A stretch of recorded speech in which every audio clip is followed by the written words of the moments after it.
दोस्तों, हम सभी के लाइफ में कुछ ऐसे लोग होते हैं जो हमारा जीना मुश्किल कर देते हैं, जो सिर्फ खुद के बारे में सोचते हैं और हमें नीचा दिखाते हैं। वो हो सकता है कि आपके बॉस हो, आपके साथ काम करने वाले लोग, आपके रिलेटिव्स या आपके कुछ दोस्त। और जब भी हम ऐसे लोगों से डील करते हैं तो या तो हमारी लड़ाई हो जाती है या हम उन्हें कुछ कह नहीं पाते या फिर मिसअंडरस्टैंडिंग्स हो जाती हैं। हमें समझ ही नहीं आता कि कैसे रिएक्ट करें या रिस्पॉन्स करें। क्यों? क्योंकि या तो हमें खुद को या सामने वाले पर्सन को ह्यूमन बिहेवियर एंड नेचर का कोई आइडिया नहीं होता।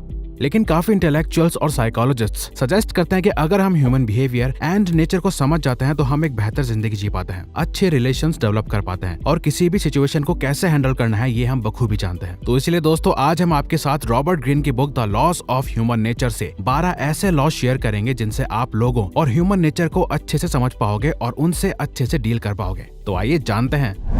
Number 1, the law of irrationality. बहुत से लोगों को इस बात का बिल्कुल अंदाजा नहीं होता कि उनके इमोशंस कैसे उनके एक्शंस और उनके डिसीजंस को कंट्रोल करते हैं और उनके यही इरैशनल इमोशंस उन्हें एक नेगेटिव और अनसक्सेसफुल इंसान बनाते हैं। वहीं दूसरी तरफ जिन लोगों का अपने इमोशंस पर कंट्रोल होता है वो सही डिसीजंस ले पाते हैं और बाकी लोगों से ज्यादा समझदार और सक्सेसफुल बन पाते हैं। रैशनल इमोशंस डेवलप करने से आप अपने इमोशंस पर काबू पा सकते हैं। आप ये पता लगा सकते हो कि आपके लिए क्या सही है और क्या गलत, आपको कब क्या बोलना चाहिए, क्या नहीं बोलना चाहिए और किसी बुरी सिचुएशन या किसी बड़े फेलियर में कैसे रिएक्ट करना चाहिए। ऑथर कहते हैं सबसे पहले आपको अपने इमोशंस पर पूरा कंट्रोल और एनालाइज करना सीखना होगा, तभी आप रैशनली सोच और बिहेव कर पाएंगे। तभी आप जिंदगी में उत्तेजित होकर गलत डिसीजन नहीं बल्कि रैशनल होकर सही डिसीजन ले पाएंगे। Number 2, the law of narcissism. Generally लोग आपस में कनेक्शन बनाने के लिए दूसरे के इमोशंस को समझने की कोशिश करते हैं, लेकिन वहीं दूसरी तरफ जो लोग नार्सिसिस्ट होते हैं वो कभी अपने सामने वाले को समझने की कोशिश नहीं करते। वो बस ये चाहते हैं कि सामने वाला उन्हें समझे या उनके अकॉर्डिंग एक्ट करे। एक नार्सिसिस्ट पर्सन वो होता है जो सिर्फ खुद को इंपॉर्टेंस देता है और खुद की एडमायरेशन में ही खोया रहता है। लेकिन वहीं जब आप सामने वाले की बातों के साथ एम्पैथाइज यानी कि सहानुभूति रखते हो, मतलब उनकी बातों को सुनकर आप समझ पाते हो कि वो कैसा फील कर रहे हैं, तो ऐसा करने से आप एक इमोशनली मैच्योर और एक लाइकेबल पर्सन बनते हो जिसके साथ बाकी लोग कंफर्टेबल फील करते हैं और हेल्दी रिलेशनशिप बिल्ड करते हैं जो आपकी लाइफ में बहुत हेल्प करता है। Number 3, the law of role playing.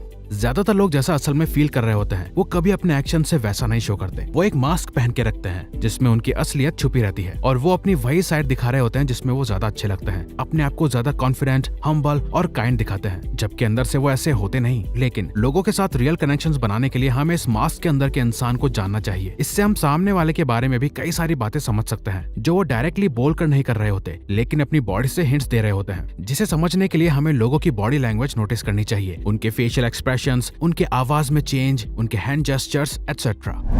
Number 4, the law of covertness. लोगों को हमेशा उन्हीं चीजों का डिजायर होता है जो उनके पास नहीं होती। हमारे ब्रेन को न्यू एक्सपीरियंसेस बहुत पसंद होते हैं। जो काम उसने पहले कभी नहीं किया होता उसे करने के लिए और न्यू इन्फॉर्मेशन के लिए हमारा ब्रेन हमेशा बहुत क्यूरियस रहता है। लेकिन अगर इसे ऑलरेडी कोई इन्फॉर्मेशन मिल जाती है और उसके आगे कुछ नया नहीं मिल पाता तो उतनी जल्दी बोर भी हो जाता है। तो जब आप किसी के साथ होते हो तो अपने आप को पूरी तरह एक्सपोज मत करो, जिससे लोग आपके बारे में और जानने के लिए क्यूरियस हो जाएंगे। लेकिन जब आप एक खुली किताब हो तो लोग आपको जल्दी से पूरा पढ़ने के बाद बोर होना शुरू हो जाता है और एक लिमिट के बाद आपके पास कुछ नई बातें या एक्सपीरियंस नहीं होंगे उन्हें देने के लिए। इसीलिए अपने आप को एक मिस्टीरियस पर्सन की तरह रखो, लोगों की सुनो बट अपनी बातें या सीक्रेट्स ज्यादा शेयर मत करो, जिससे कि लोगों का क्यूरियस माइंड आपके बारे में और जानना चाहेगा और आपकी तरफ अट्रैक्ट होगा।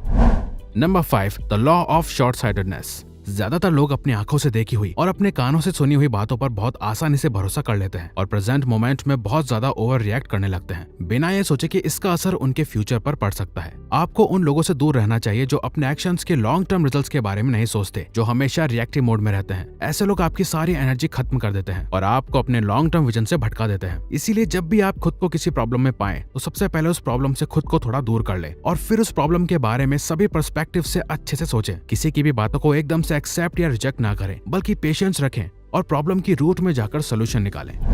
Number 6, the law of defensiveness. जब भी आप किसी इंसान के व्यूज को चैलेंज करते हो, उन्हें चेंज करने की कोशिश करते हो, तो वो अपना डिफेंसिव नेचर अडॉप्ट कर लेते हैं। किसी को भी ये पसंद नहीं होता कि कोई उनके ओपिनियन को चेंज करने की कोशिश करे। इसीलिए अगर आपको किसी इंसान का डिफेंसिव नेचर चेंज करना है तो सबसे पहले उसके लिए आपको उसके व्यूज की रेस्पेक्ट करनी चाहिए, उसकी बातों से अग्री करो जो उसे कंफर्टेबल फील करवाएगी और फिर उसके बाद अपने व्यूज शेयर करो और उस पर्सन को चेंज करने की कोशिश करो अगर वो सही नहीं है। बस आपको इस बात का ध्यान रखना होगा कि आप अपनी फीलिंग्स, अपने इमोशंस को उसके ऊपर थोप ना दे, क्योंकि आपके ऐसा करने से उस इंसान की डिफेंसिवनेस और बढ़ जाएगी और आप अपने टास्क में फेल हो जाएंगे। Number 7, the law of self sabotage. दुनिया को देखने और उसे समझने का हर इंसान का अपना अलग नजरिया होता है और हमारा एटीट्यूड ये डिसाइड करता है कि हम कैसा फील करते हैं। अगर हमारा एक फियरफुल एटीट्यूड है तो हमें हर सिचुएशन में नेगेटिव आउटकम से देखने को मिलेंगे। हम रिस्क लेने से खुद को रोकेंगे और अपनी मिस्टेक्स का ब्लेम दूसरों पर डालेंगे। जनरली ऐसे लोगों का माइंडसेट इतना नेगेटिव होता है कि वो अपने ही नेचर की वजह से अपने करियर और अपने रिलेशनशिप एक्सेट्रा को बहुत आसानी से खो देते हैं। लेकिन ह्यूमन एटीट्यूड बहुत फ्लेक्सिबल होता है। हम अपने एटीट्यूड को बदल सकते हैं अच्छे लोगों के साथ रहकर। हम उनकी कई बातों को समझकर अपने नेगेटिव एटीट्यूड को पॉजिटिव एटीट्यूड में बदल सकते हैं और अपने इस एटीट्यूड को चेंज करने की वजह से अपनी लाइफ को देखने के नजरिए को चेंज कर सकते हैं और पॉजिटिविटी को अट्रैक्ट कर सकते हैं, जिससे वही इंसान एक पॉजिटिव लाइफ जी सकता है। Number 8, the law of envy. इस कंपटीशन भरे वर्ल्ड में हम सब अपने आप को अपने आसपास के लोगों से हमेशा कंपेयर करते रहते हैं। हमेशा ये सोचते रहते हैं कि वो कौन कौन सी चीजें हैं जो उसके पास हैं और मेरे पास नहीं। अगर आप एक अच्छे माइंडसेट के साथ खुद को दूसरों से कंपेयर करते हैं तो आप अपने काम और अपने गोल में बहुत अच्छे से फोकस कर पाएंगे और हमेशा हर एरिया में सक्सेस अचीव कर पाएंगे। लेकिन वहीं दूसरी तरफ जो लोग नेगेटिव माइंडसेट के साथ कंपैरिजन करते हैं वो हमेशा दूसरों की सक्सेस से जेलस फील करते हैं और उनकी अपनी फ्रस्ट्रेशन और फियर की वजह से उन्हें हमेशा फेलियर्स का सामना करना पड़ता है। अगर आप इस जेलसी को खुद से दूर करना चाहते हो तो अपना कंपटीशन खुद से करो, ना कि दुनिया से, क्योंकि जब आप अपने आप को खुद से कंपेयर करते हो तो आप खुद की सेल्फ वर्थ बढ़ा पाते हो। Number 9, the law of aimlessness. हर इंसान ज्यादातर केसेस में अपने कॉन्शियस डिसीजन को सही समझते हैं। उसे लगता है कि जो फैसला वो ले रहा है वो सही है, लेकिन जरूरी नहीं कि हर बार जो फैसला आप लें वो आपके लिए सही साबित हो। किसी भी इंसान का डिसीजन गलत तब होता है जब उसके पास अपने फैसले को लेने के लिए कोई एम या कोई विजन नहीं होता। उसे पता ही नहीं होता कि ये डिसीजन उसके लिए कितना इंपॉर्टेंट है, उसकी लाइफ के पर्पस को फुलफिल करने में कैसे हेल्प कर सकता है, और फिर वो बिना सोचे समझे वो डिसीजन ले लेता है। इसीलिए हमेशा आपको कोई भी डिसीजन लेने से पहले अपने पर्पस को समझना बहुत जरूरी है कि हमारी लाइफ में एम क्या है, वो चाहे फाइनेंशियल फ्रीडम हो, बेटर हेल्थ या कुछ भी। जब हम अपने पर्पस के बेसिस पर एक्ट करते हैं तो हमें पता होता है कि हम किस रास्ते जा रहे हैं और हम अपने डिसीजन सही तरीके से लेना सीखते हैं। Number 10, the law of aggression. बहुत से लोग ऐसे होते हैं जो ऊपर से हमेशा हंसते रहते हैं, अपने आसपास के लोगों से सही से बात करते हैं, लेकिन अंदर ही अंदर वो बहुत ज्यादा फ्रस्ट्रेटेड होते हैं और किसी को शो नहीं करते। पर जिस दिन उनके फ्रस्ट्रेशन का पानी हद से ज्यादा बढ़ जाता है उस दिन वो अपने इमोशंस पर काबू नहीं कर पाते और बिना किसी रीजन के उनके फ्रस्ट्रेशन लोगों के सामने अग्रेशन बनकर बाहर आ जाती है और कोई समझ नहीं पाता कि वो ऐसा क्यों कर रहे हैं। इसीलिए आपको अपने माइंड को कुछ इस तरह ट्रेन करना चाहिए कि आप किसी इंसान के नॉर्मल नेचर के पीछे छुपे फ्रस्ट्रेशन को आसानी से ऑब्जर्व कर सकें। जो लोग बहुत ज्यादा फ्रस्ट्रेटेड होते हैं वो नॉर्मली किसी से खुलकर बात नहीं कर पाते और उनका नेचर भी बहुत ज्यादा कंजर्वेटिव होता जाता है। ऐसे केसेस में आपको लोगों को इग्नोर नहीं करना चाहिए, बल्कि आपको उनसे बातें करनी चाहिए जो उन्हें अच्छी लगे, जिन्हें सुनकर उससे खुशी या उम्मीद मिले।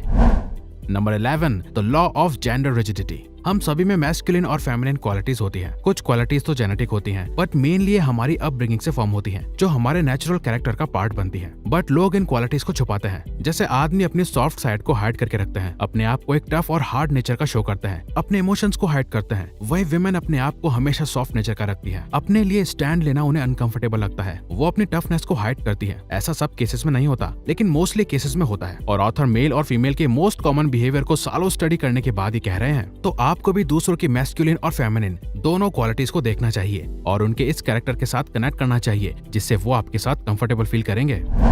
Number 12, the law of grandiosity. सभी ह्यूमंस डीपली अपने आप को बहुत सुपीरियर समझते हैं। थोड़ी सी सक्सेस भी हमें ऐसा फील कराती है कि हम कितने बड़े हाई अचीवर हैं और बाकियों से कितने ऊपर हैं। और हम जितना ज्यादा प्रोग्रेस करते जाते हैं हमारा सेल्फ ओपिनियन और बढ़ता जाता है और ये डेंजरस भी हो सकता है, क्योंकि हम सब कॉन्शियसली ओवर कॉन्फिडेंट हो जाते हैं और भूल जाते हैं कि हमारी सक्सेस में और भी कई लोगों की मेहनत और लक का भी बहुत बड़ा हाथ है। इसीलिए हमें अपने आप को कभी भी रियलिटी से डिस्कनेक्ट नहीं करना चाहिए। अपने बारे में और अपनी लिमिट्स के बारे में रियलिस्टिक अप्रोच रखनी चाहिए। ऐसा नहीं होता कि जो आप चाहो वो कर सकते हो। ये बहुत ही अनरियलिस्टिक अप्रोच है। हर इंसान की अपनी अपनी एक लिमिट होती है। आप बस अपनी लिमिट्स को पुश कर सकते हो और खुद को इम्प्रूव कर सकते हो। तो फेलियर को दिल पे हावी मत होने दो और सक्सेस को दिमाग पे हावी मत होने दो।